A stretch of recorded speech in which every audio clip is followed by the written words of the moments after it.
안녕하십니까. 단원병원 류마티스내과 이승윤입니다.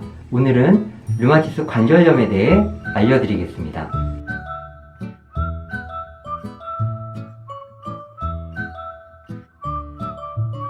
류마티스 관절염은 대표적인 자가면역 질환이고 관절을 둘러싼 얇은 막에 만성 염증이 생기게 됩니다.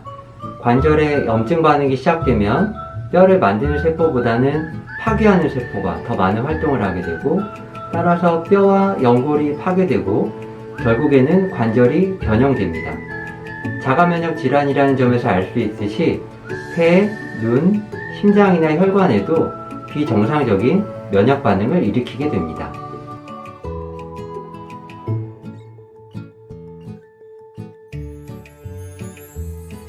흡연, 치주염 같은 환경적 요인이 유전자 변형을 일으키면서 우리 몸을 공격하는 인자가 만들어지고, 이것이 류마티스 관절염의 시작입니다. 유전자를 가졌다고 해서 모두 류마티스 관절염에 걸리는 것은 아니고, 부모님이 류마티스 관절염 환자라고 해서 자녀가 반드시 류마티스 관절염 환자가 되지는 않습니다.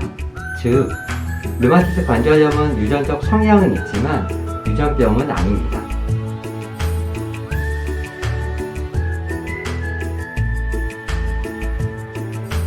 아침에 1시간 이상 손가락이 뻣뻣해지거나 손가락 첫마디나 중간마디가 아프면서 붓는 증상이 생깁니다.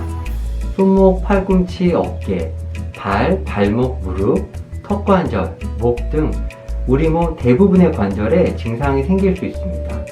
피로감, 체중 감소, 열이 나는 경우도 많습니다.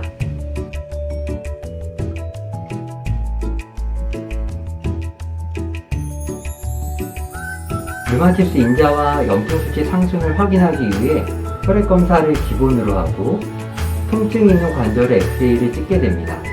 엑스레이가 정상으로 보이더라도 초음파 혹은 MRI에서 류마티스 관절염의 진단에 도움이 되는 모습이 나타나기도 합니다.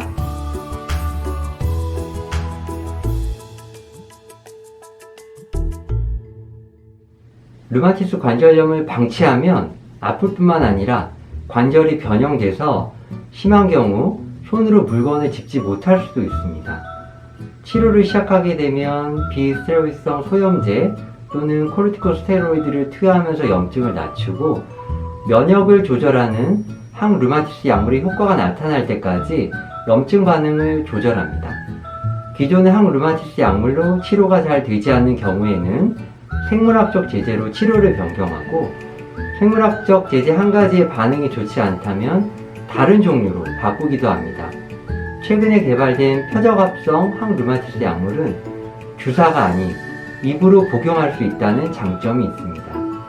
개인마다 약물의 반응이 다르기 때문에 질환의 정도에 따라 류마티스 전문의와 상의하셔서 가장 적합한 약물을 선택하는 것이 중요합니다.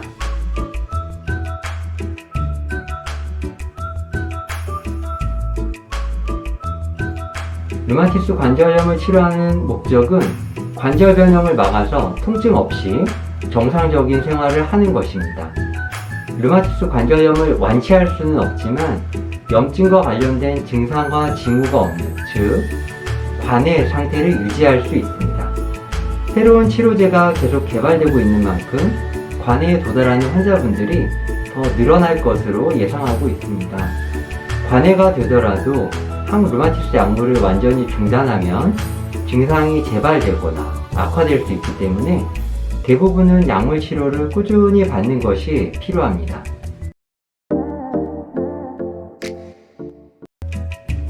우선 담배는 류마티스 관절염의 원인이기도 하고 치료 효과를 떨어뜨리기 때문에 반드시 끊으셔야 합니다.